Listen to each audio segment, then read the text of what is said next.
Benvenuti a una nuova puntata di Grande Profilo, storie, racconti, una narrazione dedicata alle eccellenze del nostro territorio, alle grandi storie di successo. E oggi parliamo di turismo con il dottor Italo Candoni, direttore dell'Ebit Veneto, quindi l'ente bilaterale dell'industria turistica. Buongiorno, turismo che ovviamente prima industria del Veneto, prima industria del paese, numeri in continua crescita. L'anno scorso, lo ricordiamo, oltre 73 milioni di presenze nella nostra regione, con numeri in costante crescita. Di cosa si occupa esattamente l'ente bilaterale per l'industria del turismo?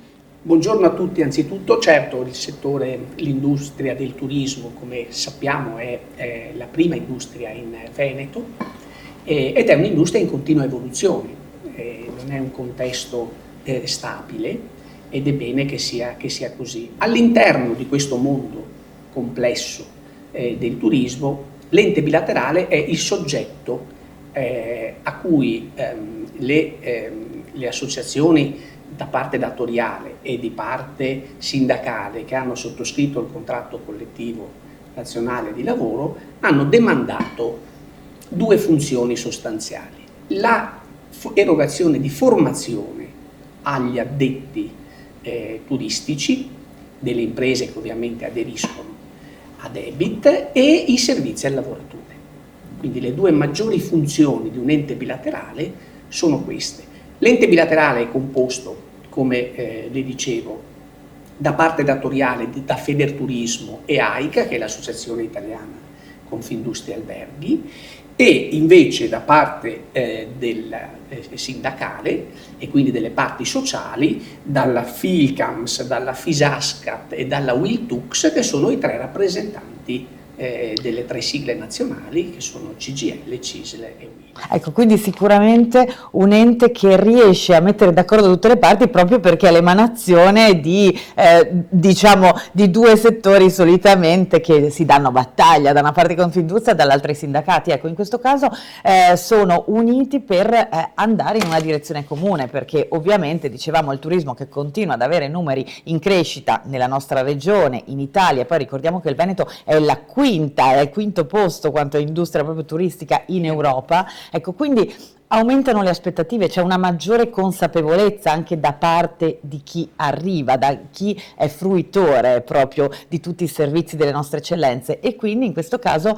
l'ente bilaterale serve proprio a garantire una migliore formazione, a garantire tutta una serie di miglioramenti di servizi. Certo, teniamo conto che è lo spirito della bilateralità quello che caratterizza questo ente.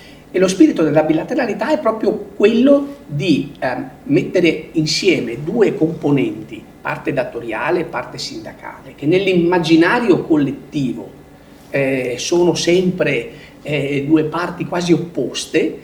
Invece la bilateralità rilancia un concetto totalmente diverso, e cioè quello che su temi prioritari queste due parti invece lavorino insieme nella stessa direzione, con portati ed esperienze diverse, con mondi di riferimento diversi, ma nella stessa direzione di garantire uno sviluppo economico più sostenibile e migliore. Mi faccia dire che in questo caso, e cioè il caso del turismo, proprio per le ragioni che lei diceva all'inizio, e cioè l'importanza che questo settore ha nel Veneto, ma questo magari lo diremo se lei crede più tardi, la bilateralità è ancora più importante e ha anche un senso evolutivo, pensando un po' al Veneto del futuro. Come le dicevo, il turismo non è un'industria statica, è un'industria sempre in evoluzione. E dobbiamo anche dare atto alla Regione che in questa materia la Regione è a livello di policy dedicate al settore turistico è una delle regioni più evolute d'Italia. Proprio di recente, a fine dell'anno scorso, la Regione Veneto ha approvato una legge per il proprio piano strategico del turismo veneto pluriennale, a cui è collegato anche un piano di attuazione degli interventi annuali. Glielo dico perché su questo piano e sulla preparazione di questo piano il partenariato, quindi la bilateralità, quindi più parti dal punto di vista datoriale, più parti dal punto di vista delle parti sociali, hanno lavorato in gruppo insieme con gli operatori per delineare e aiutare la Regione nel delineare questi indirizzi di policy. Io credo che sia un messaggio importante. Ecco, tra l'altro questo serve anche ad aumentare veramente anche la consapevolezza dell'importanza del turismo, ne parlavamo prima, perché magari si tende spesso da fuori a considerare più la massa turistica che arriva, no? Che l'importanza di un'attività che è sicuramente uno dei motori socio-economici di tutto il paese, in questo caso della nostra regione, dando tantissime opportunità che tra l'altro sono molto, non sono finalizzate a un'età, a un settore, consente veramente di poter spaziare a tutte le età, opportunità offerte a tutti, e questa consapevolezza deve essere in un certo senso sicuramente un po' aumentata. Assolutamente, guardi, nell'immaginario collettivo c'è ancora, proprio anche in Veneto, c'è molta parte di questo immaginario che ritiene che il turismo sia ancora solo di fatto ospitalità,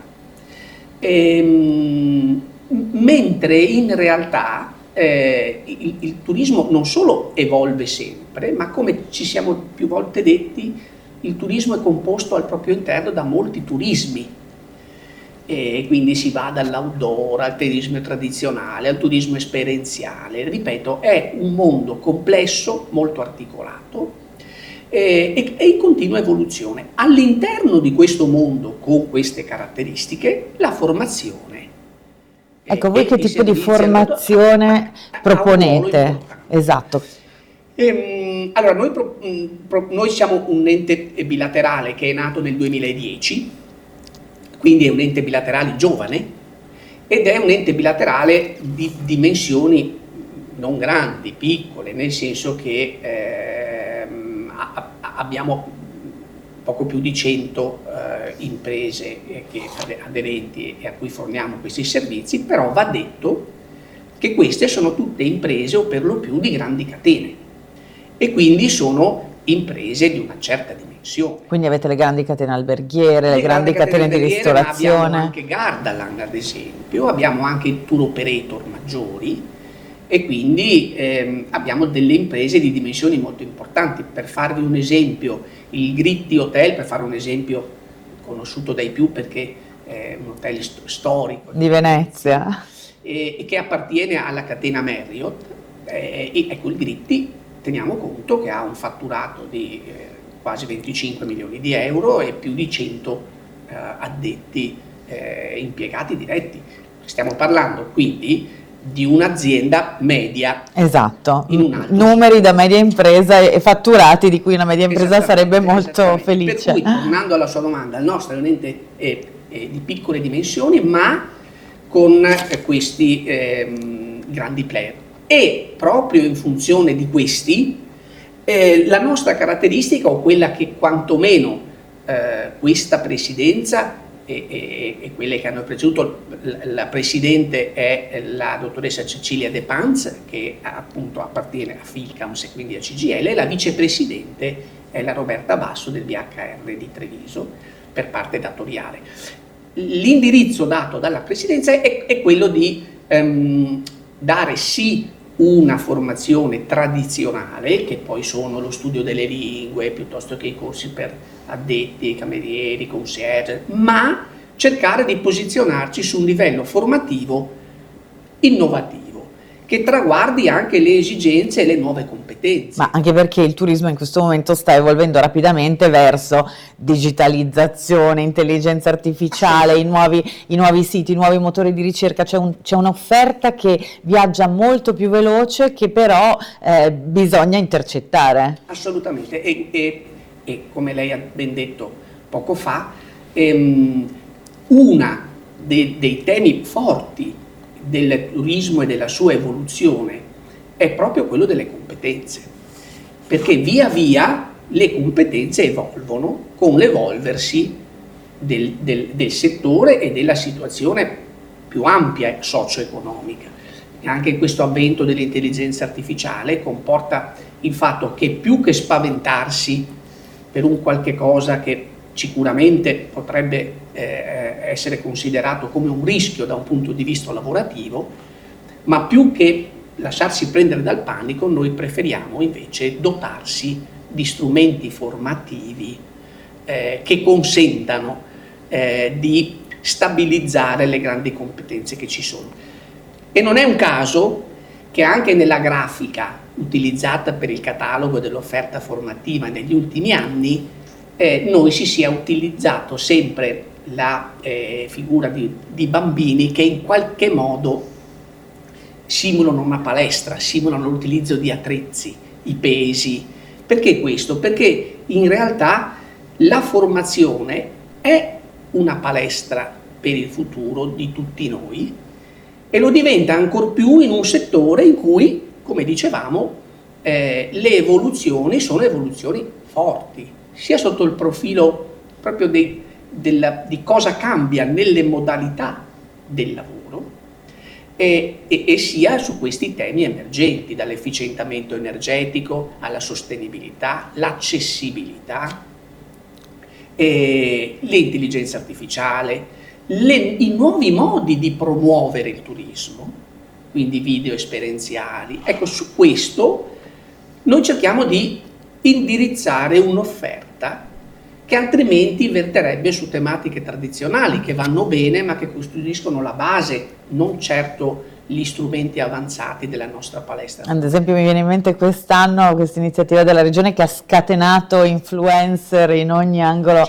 della nostra regione per riuscire a parlare il linguaggio nuovo dei social e dei giovani, ma a un pubblico molto trasversale. Assolutamente, guardi le stesse fiere, e questo non riguarda solo il settore del turismo, riguarda anche altri settori del manifatturiero. L'idea della fiera tradizionale, che resta assolutamente un fenomeno molto importante, ma accanto a questo ci sono tutta una serie di nuovi strumenti esperienziali diretti che arrivano forse molto più efficacemente su alcuni pubblici. Allora anche qui formare gli addetti di questo settore verso queste nuove frontiere noi riteniamo sia più utile. Le faccio un esempio: noi da diversi anni diamo la possibilità, la formazione per noi avviene, questo è importante dirlo, sia a catalogo e sia su misura. Quindi un'impresa può chiamare e dire io ho questa necessità e voi gli organizzate il corso. Ecco, uno degli aspetti formativi che più ci ha dato soddisfazione sono il Fab Lab in Food and Beverage. Dottor Candoni, la interrompo un attimo perché di questo parleremo fra pochissimo. Pubblicità.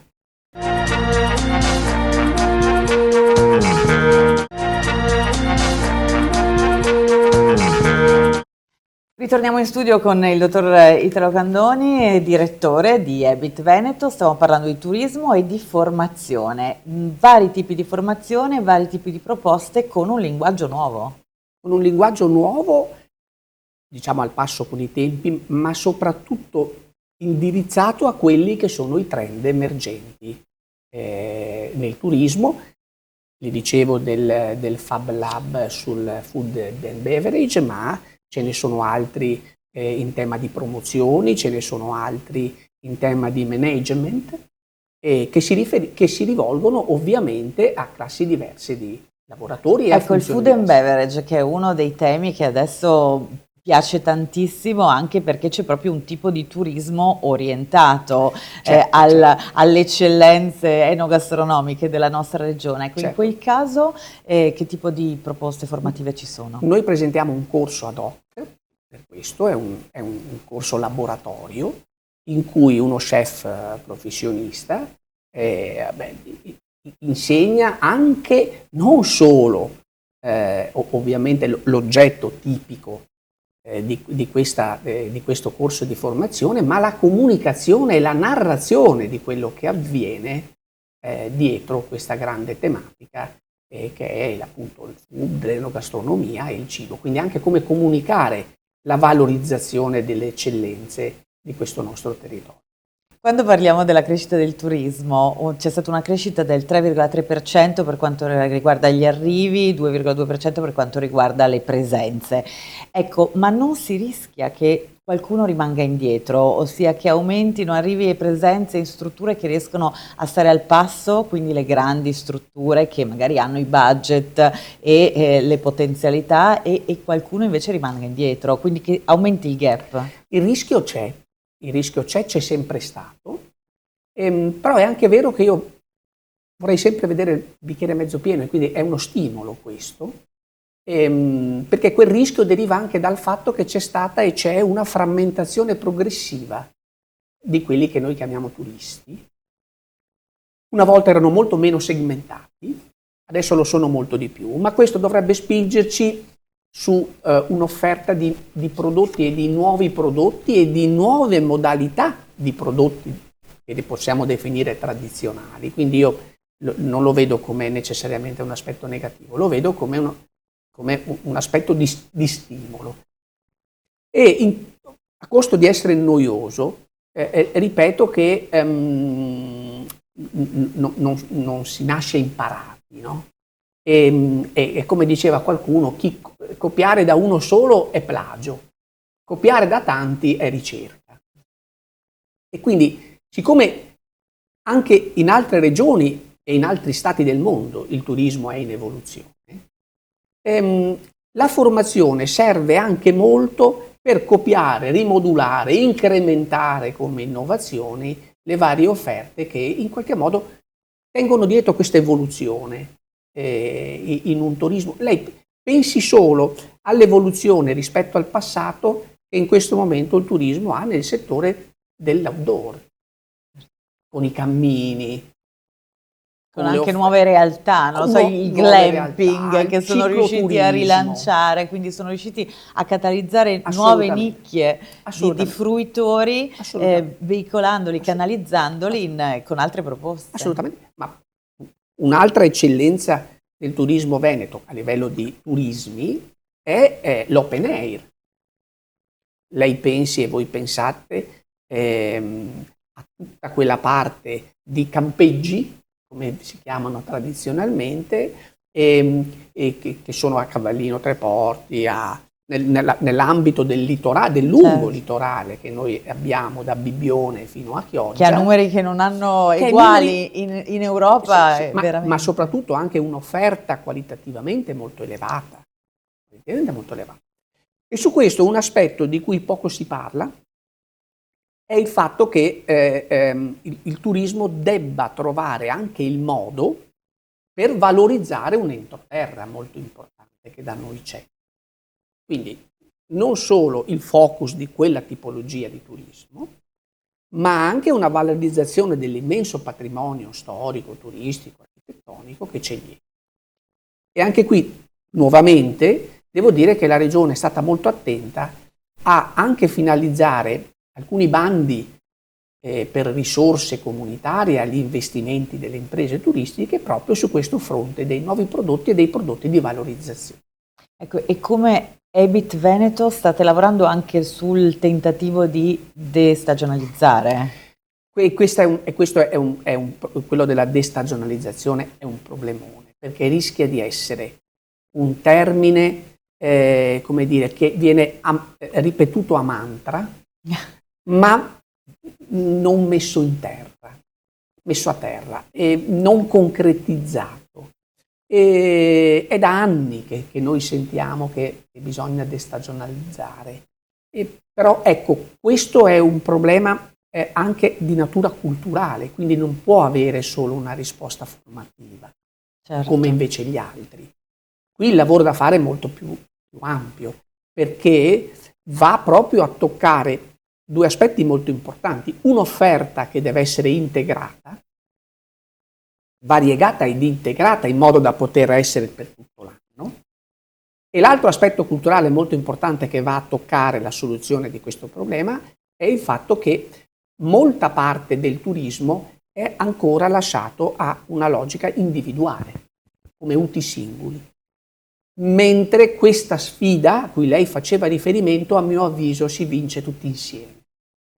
Quindi si vince con dei progetti che necessariamente integrano imprese turistiche assieme ad altri soggetti dell'eccellenza agroalimentare, cultura, pensiamo a tutti gli aspetti di musei, pensiamo a tutti gli aspetti di chiese, di monumenti, di cui il Veneto abbonda, i siti UNESCO.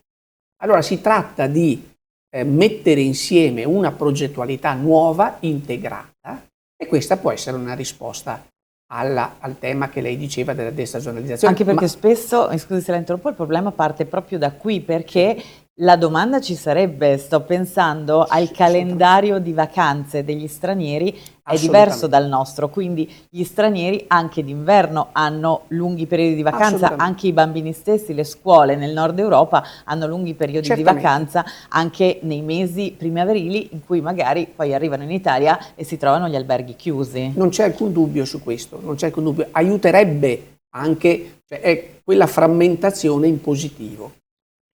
Però mi lasci tornare al tema della bilateralità. Perché? Perché la bilateralità, più che l'EBIT in sé, che sicuramente è un bacino di attenzione sia sul fronte della formazione che dei servizi ai lavoratori, però il valore della bilateralità anche in futuro sta qui, cioè nel superare, della bilateralità turistica, cioè nel superare questo modulo tradizionale di formazione e servizi al lavoratore, per occuparsi di anche sviluppo di trend formativi e di progettualità legate a queste nuove evoluzioni. Per cui il superamento di questa logica, la messa a terra della destagionalizzazione, la messa a terra della valorizzazione del grande patrimonio che noi abbiamo, va molto meglio affrontato se lo si fa in regime di partenariato. Quindi sia la parte datoriale e sia le parti sociali e le componenti sociali. Guardi, io vengo dalla parte datoriale e posso dire che in questi anni di EBIT, come le dicevo, l'EBIT è nato nel 2010, io sono arrivato in EBIT nel 2011, fine 2011. Quindi diciamo è uno dei padri fondatori, ancora quasi. Un bambino. Quello che devo dirle è che c'è stata sempre una grande sintonia. Quindi diciamo che in un momento di crisi geopolitica in cui comunque il turismo non solo sta mantenendo un trend in crescita, ma continuerà una crescita esponenziale, la bilateralità è fondamentale. Secondo me è fondamentale come approccio e fondamentale come modello. E la sfida vera della bilateralità sta qui. Fino adesso era utilizzata, e bene, come ci siamo detti, quindi per erogare, per fare delle cose. Io credo che l'evoluzione sia quella di essere utilizzata come modello. E cosa vuol dire? Che deve e può occuparsi di nuovi trend formativi che aiutino e facciano evolvere non solo gli operatori del settore, intesi come lavoratori, ma anche proprio la parte di proprietà, e quindi la parte dei datori di lavoro, e soprattutto che quindi nuovi trend formativi di servizi al lavoratore, ma anche un aiuto alla regione nello sviluppo di nuove policy. Perché anche le politiche di sviluppo per il settore, sia quelle lavorative e sia anche proprio di sviluppo e di impiego delle risorse sul settore, non vanno lasciate alla tradizionalità, ma vanno evolute. E in questo senso EBIT è sia socio di ITS Academy, quindi la parte diciamo così formativa, ma collabora anche ed è partner con il CISET, che è il centro di ricerca che è parte della Regione Veneto e parte di Ca' Foscari, dedicato al turismo e alle politiche del turismo. Quindi vede come la bilateralità ha degli spazi evolutivi che vanno al di là di quello che sta facendo ora. Ecco, un altro problema sicuramente grosso che riguarda le strutture turistiche recettive di cui anche voi vi occupate è, soprattutto adesso che inizia la stagione, la carenza di manodopera, questa fatica a trovare manodopera. Ecco, questo dipende dal fatto che c'è troppa richiesta di manodopera stagionale, tra virgolette. Lei prima citava il Gritti, 100 dipendenti fissi circa a fronte magari di 200 che vanno e vengono. Guardi, questo questo è un altro problema che nel turismo c'è stato anche in passato. Ricorderà lei come soprattutto post-Covid si è avuto questo tema della mancanza di lavoratori, che è rapportato sempre in un rapporto biunivoco. Evidentemente il turismo non è attrattivo per tutta una serie di lavoratori e dall'altra parte questi lavoratori non si trovano per chi ne ha bisogno. Quindi va sempre letto come fenomeno biunivoco. Però attenzione, anche qui la soluzione di questo problema, o comunque l'avvicinamento ad una soluzione, sta nel partire con una consapevolezza, cioè con la consapevolezza che questo lavoro deve avere come dire, un salario corrispondente alle ore effettivamente svolte, deve avere un'attrattività, ma dall'altra parte deve avere anche, torniamo all'idea dei servizi ai lavoratori, ad esempio gli alloggi. E quindi si deve dare anche delle prospettive. Dopodiché dall'altra parte ci deve essere anche la consapevolezza che questo è un lavoro particolare rispetto ad altri, è un lavoro in cui sabato e la domenica si lavora quasi di più rispetto ad altri giorni. Quindi ci deve essere una consapevolezza di entrambe le parti. E ritorniamo, come vede, al problema originario. La bilateralità è la sede per poter, non dico risolvere, perché poi rimarrà comunque una parte frizionale in cui questo problema non si risolve. Però è un tema su cui far evolvere la consapevolezza in misure che, come dire, rispetto all'attuale panico quasi, no? Che si ha nei mesi precedenti alla stagione, almeno riesca a rendere regolare una dinamica. Bene, allora niente panico da inizio stagione. No panico. Dottor Candoni, prima di salutarci, uno dei prossimi appuntamenti di EBIT quale sarà? Allora, non le ho detto una cosa importantissima, ma l'ho lasciata alla fine. Esatto, Dulcis in fondo. Dulcis in fondo, e poche settimane fa, ma in realtà è la traduzione di un lavoro di un anno, EBIT Veneto si è ampliato ed è diventato EBIT Nord-Est, perché si è ampliato anche al Friuli Venezia Giulia, che non aveva un ente bilaterale del turismo, dell'industria del turismo. E quindi questo grazie al grande lavoro fatto dalla Presidenza ci ha consentito di ampliare un bacino di utenza notevole, perché come lei ben sa è vero che il Veneto è la prima regione, quella di riferimento per il turismo, è tanto più vero che anche il Friuli Venezia Giulia è una regione a alta valenza turistica, con le spiagge, con i monti, con i luoghi archeologici tipo Aquilea, insomma è una regione turistica per eccellenza. E allora più che il prossimo appuntamento, la cosa importante è garantire, e questa è una sfida che noi abbiamo nei prossimi anni, un più ampio territorio nel quale svolgere questa nostra funzione. Bene, noi ringraziamo il dottor Italo Grazie Candoni, direttore di EBIT Veneto, e noi ci rivediamo alla prossima puntata di Grande Profilo.